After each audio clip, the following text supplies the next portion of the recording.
Okay, welcome to the Soul-Led Revolution with me, your host, Yolandi Boshoff.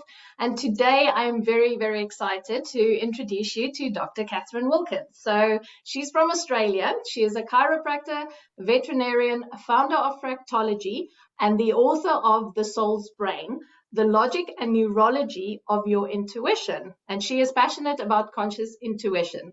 So Catherine, when I saw this come past my desk, I was like, woohoo, brain stuff, intuition stuff. I just got all excited about it. So tell us a little bit about yourself. Welcome to the show, and I'm really excited to have you here.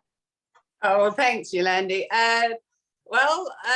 There's much that I could talk about, but if you want the kind of like potted version, I sort of grew up as the intuitive cuckoo in this nest of, this science family nest. And so for me, when I was much younger, there were times, because at that time my intuition was there, but it wasn't particularly what I would call conscious. Like, just sometimes I'd just know stuff. And of course my science family would say, well, how do you know that?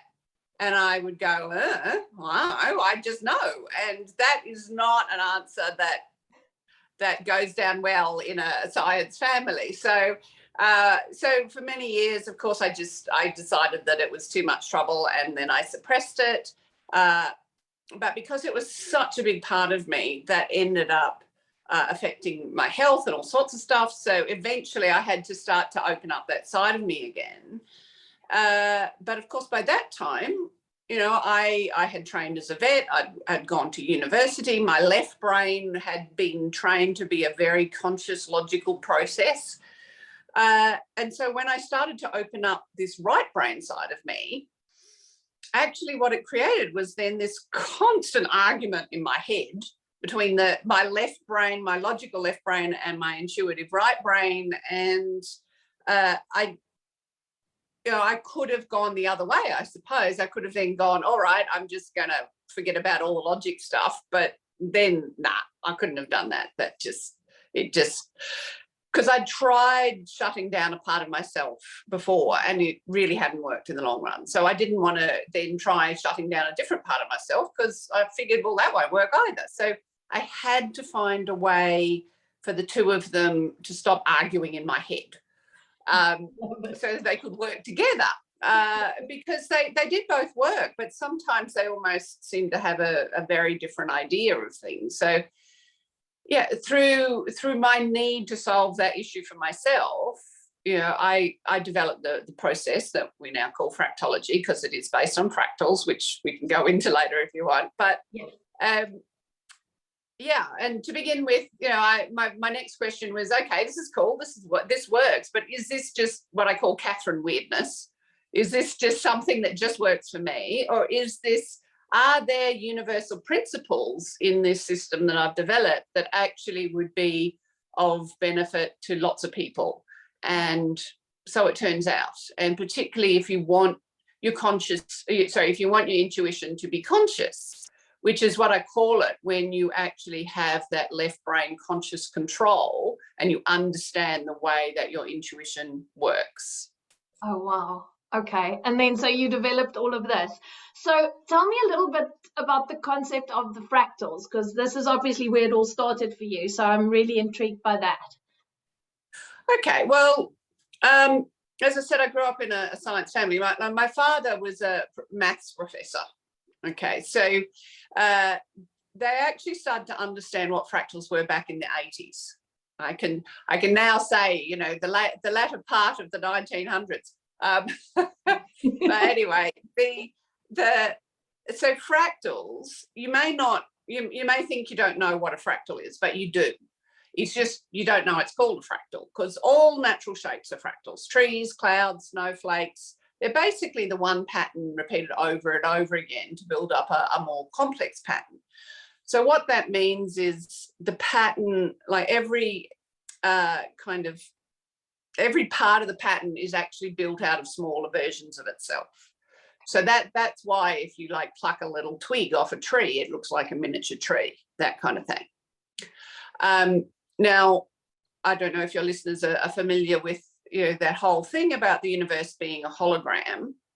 But it's a, it's a thing in physics. It's got to do with the way the energy works in our universe. Well, there's that very interesting thing about holograms, isn't there? That if you take a hologram and you smash it, well, each bit has actually got the original picture in it. So it's just like the twig off the tree. That tells you something really interesting about holograms. It tells you that a hologram has got an underlying fractal structure. Yes. So because my dad was a maths professor, because that was where their understanding of fractals first developed, was with mathematicians. Yes. And so, yeah, there were always popular science books on the shelves at home. I mean, my father used to say that maths was actually his native language. Well, it's not mine, but I can follow some of it. As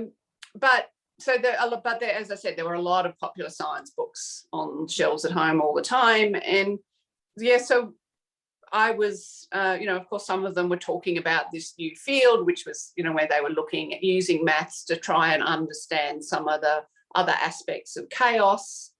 And that's where, part of where the understanding of fractals came from. I mean, if I can go deep, I can go further into the history of fractals if you want me to, but as I said, I can disappear down any rabbit hole, really. Anyway, so the interesting thing is when you put the fractals together with, understanding about the underlying holographic structure of the universe.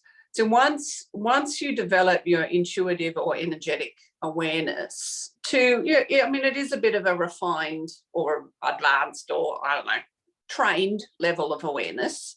Yeah.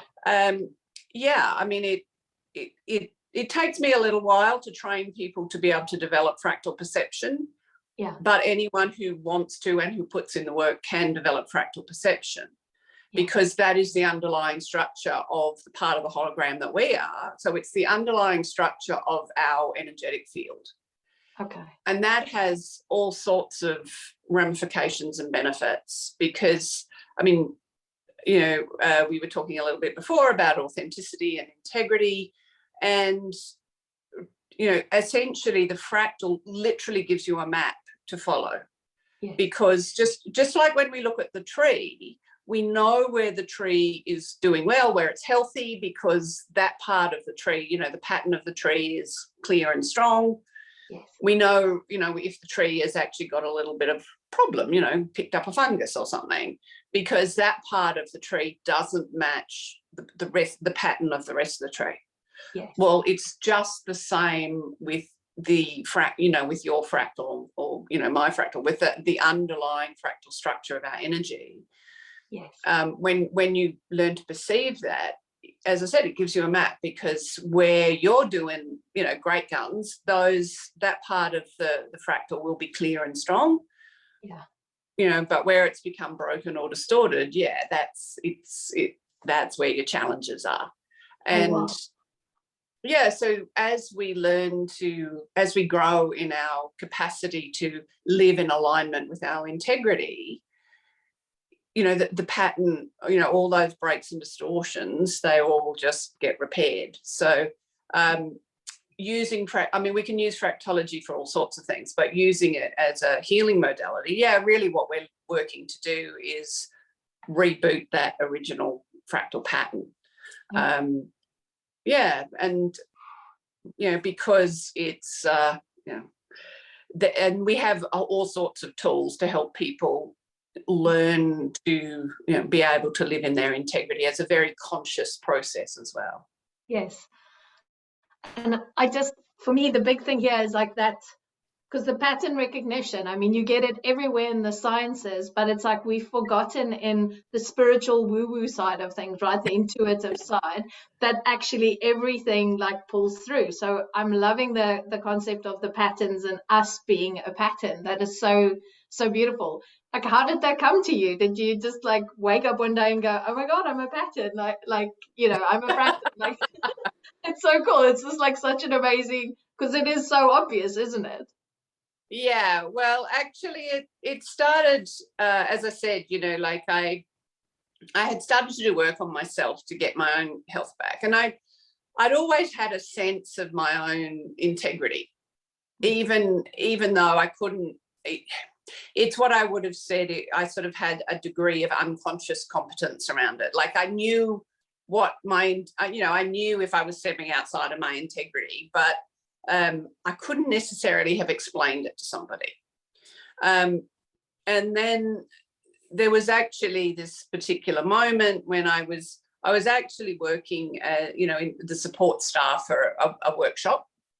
It was actually one of Robert Kiyosaki's workshops, but back in the day. But but there was another young woman, because I was young in those days. But anyway, there was another young woman on the team, and I confess she was annoying me, and so at one point I just said to her, "Will you just get into your integrity, please?" And she looked at me in genuine confusion and said, "What's my integrity?" Which, that was my reaction. It was like, oh.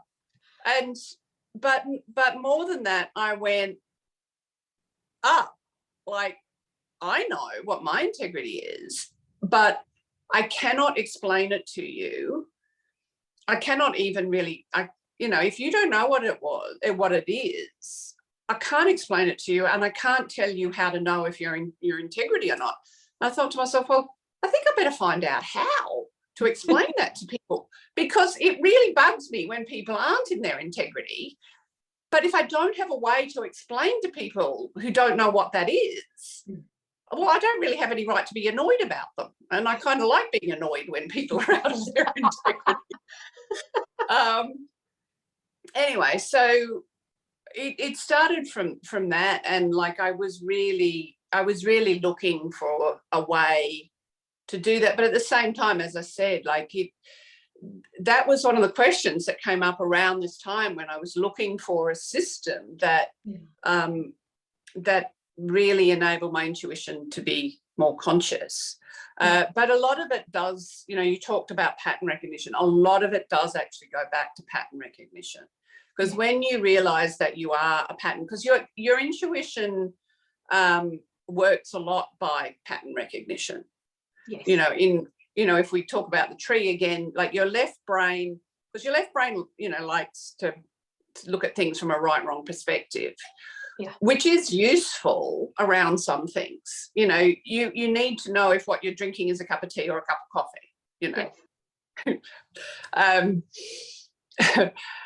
Yes. Because drinking them both together would be weird. But the thing is that when you but that is really useful when you're looking at sort of like individual points of data, like tea or coffee. But that left brain logic does not really tell you how to put all those points of data together, so it is going to get you the result that you're after. Yes. That's what your right brain is for. So your right brain is really, it's more about navigating the unknown, or actually helping you know if what you're creating is in alignment with you or not. So, there is an inherent connection between your integrity and your intuition, because the more you are in your integrity, the more you're going to have this internal alignment, this internal cohesion, and it is much easier then to work, understand what's, use your intuition for picking up what's happening outside in the world. Like, if you're driving and there's a lot of mud on the window, it's very hard to go very fast. So pattern recognition is just that with the fractal pattern, it enables you to really just take that to that holographic or that truly meta level. Because of course with the fractal, when you learn to work with the fractal, because each part of it is made up of smaller versions of itself, it means that you can go into the detail and so be as grounded as you need to be with it, or you can go as big picture as you want and be as visionary as you find exciting. So anyway, so I was looking for a way to explain integrity to people, but also for a way to, well, I guess three things. I was looking for a way for integrity for people. I was looking for this way to stop the argument in my head. But, and connected to that, partly because also I had been trained as a vet. So, there are certain sort of principles of working professionally, that you need to know that what you're doing, that there's some quality assurance on it, that that what you're doing is truly of benefit for the client, that you can explain what you've done to your peers, and they can, give you feedback, so there's a peer review stuff, so that you can actually also build up a common body of knowledge. So I was basically looking for all of that. And really, it took me some years, and I was just really fumbling around doing weird stuff, but really just following my intuition. Yes. But then one day actually what happened is I was walking to go see my dad one day. At the time, he and I lived, I think it was about 20 minutes walk from each other, whatever.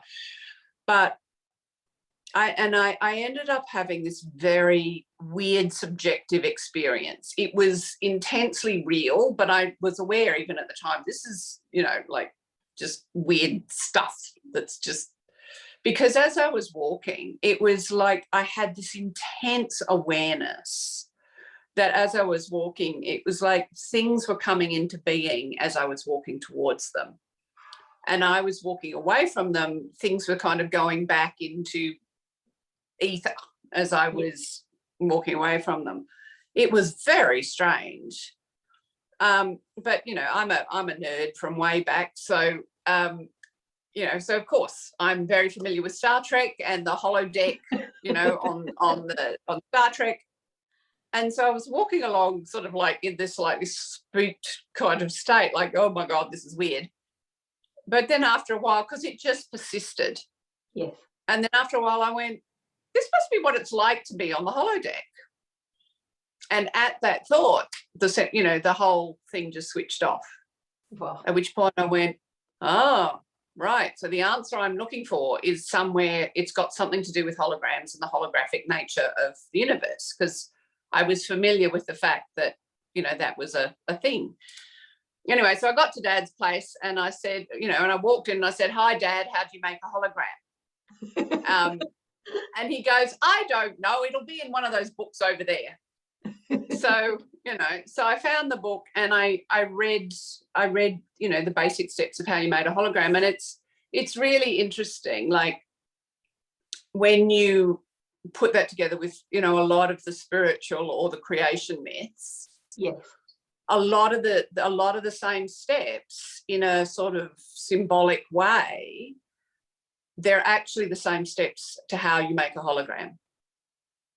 That's insane. So I went, yeah, that makes sense to me. Like, so the first thing you do is you get a laser. So, in the beginning, because a laser is, what they call coherent light. So it's all the same frequency and all the little waves are going up and down together. So everything is the same in a laser, so that's step one in creation myths. In the beginning, it was formless, but it was all the same. Yes. And the first thing that happens is when you make a hologram is you split it into two beams. Again, in the creation myth, then and the Spirit of God moved upon the water and there was night and day or heaven and earth or, whatever polarity that culture works with. And then and it goes on. So it's, again, I could go down that rabbit hole, but we could speak for 4 days about this. It's so amazing. Yeah. So when I looked at that, and then of course, so I went, okay, that makes sense. That the answer's somewhere in the hologram. But then when I twigged, because of all this stuff that I knew about holograms and fractals, and I knew that thing about that with a hologram you smash it, and you get all the same pictures. I went, oh, hang on, that has to be a fractal. It's the only way that can happen. Yes. I went, oh, okay. So that means that there must be a fractal, because if we're all a hologram and we all, that means that there would have to be an underlying fractal for all of this. So really that means if I go looking for it, I should be able to perceive it. And so I looked and I went, oh, yeah, look at that, it's there. And then I just started playing with it, and it's like, oh, this is cool, and it gets results that are repeatable. And Yes. and then I went, oh, now I wonder if this is just what I call Catherine weirdness, because I have a weird brain, and I don't consciously work with maths, but I've inherited a slight math brain from my dad.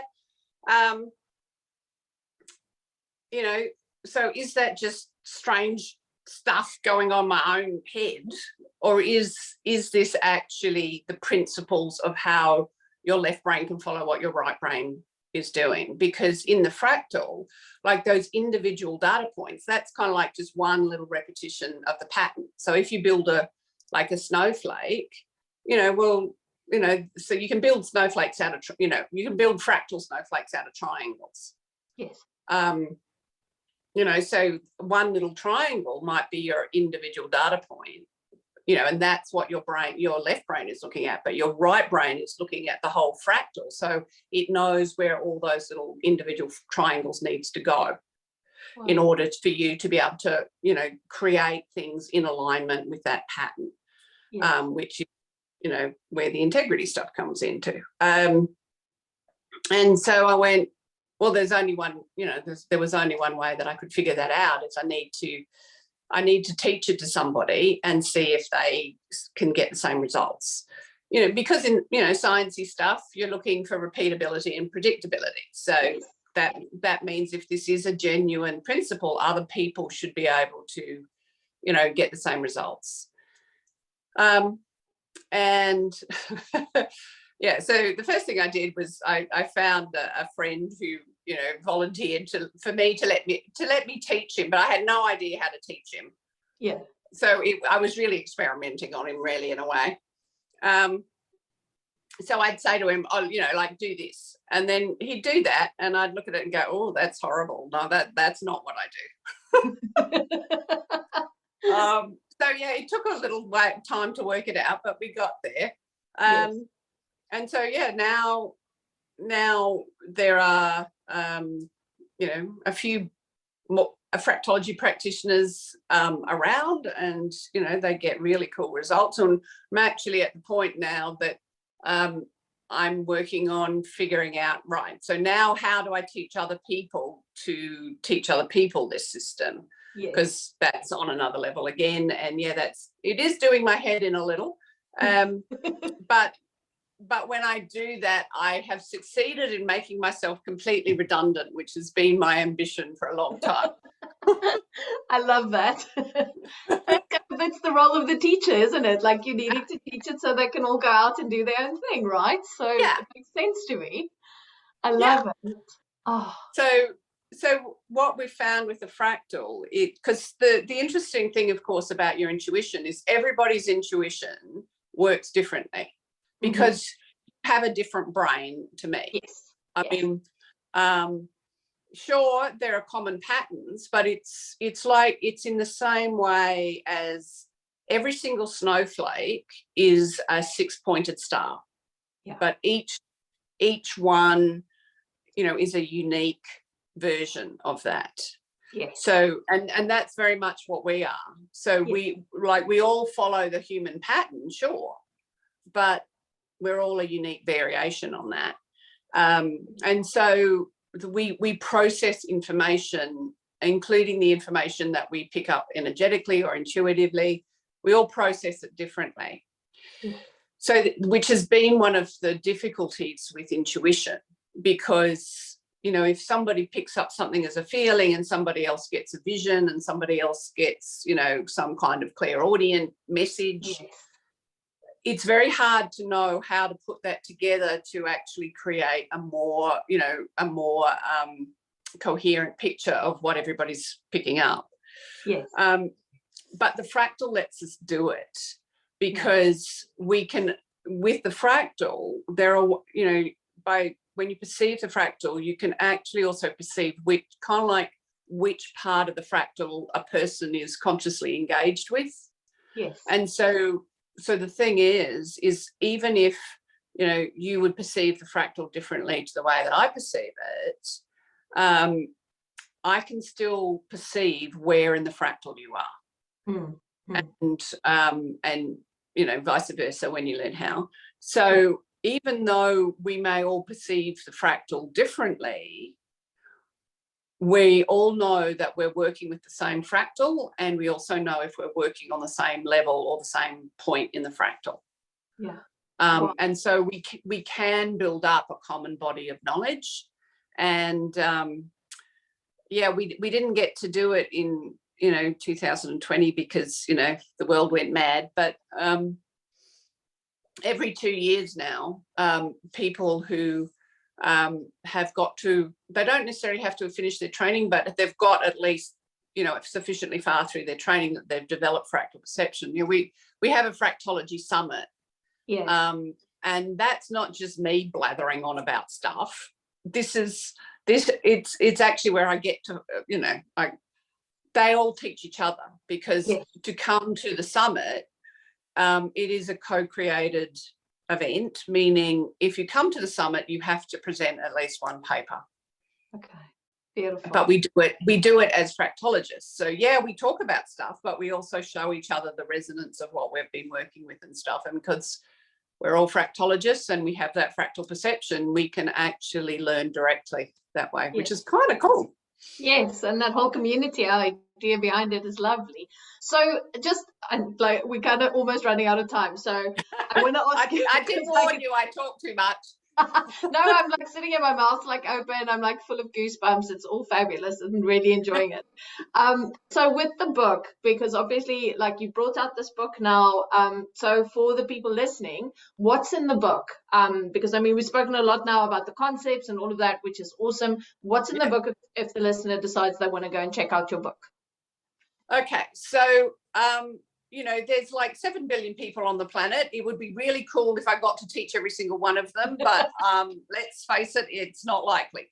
I mean, I do hope down the track to get more of the learning online. At the moment, you know, the training is more like self-directed. Like, so we, you know, I've got students all over the world, but, you know, we meet online and all that kind of stuff. But for not everybody wants to necessarily take their awareness or their intuition to that point of having fractal perception, but there's still a lot that they can do to develop conscious intuition and get a lot of the benefits of integrity, you know, because it does take a long time to develop fractal perception. So we have this sort of shortcut method, or what I call a rule of thumb method, which we use the soul seat, which is, you know, some people know it as like people who do tapping, they use this T point, which is basically your thymus, because in your body, your immune system, you know, also understands that you need to be you. So it's kind of like the physical version of, you know, keeping you on track with your integrity. So in other words, yeah, there is a lot that people can do just by reading the book and doing particularly if they read the book and do the exercises in the book. So now, unfortunately, I can't, you know, I mean, I'd be happy to put the whole training into a book, but the problem is that with the general level of perception on this planet, I couldn't be sure that people were really getting what they need to get. But what is in the book is the principles of the work, the principles of how to have conscious intuition, the principles of how to get your left brain and your right brain to work together, the principles of how to live an integrity-based life, which means that what you're living from your own fractal pattern, even if you don't know how to, you know, perceive the fractal, really. Yes. And that has all sorts of benefits. I mean, you also mentioned about abundance. Well, see, one of the things that trips people up a lot with abundance is like if there's this much energy, you know, in their self-connection, if there's just a little bit of energy in their connection to who they truly are, but there's a lot more energy in the, you know, well, sex or money, you know, they're the two things that people get very excitable about. Well, the thing is that then if there's more energy in the sex or the money, actually the sex or money is going to be in control. That's where, you know, where you're going to be making choices from.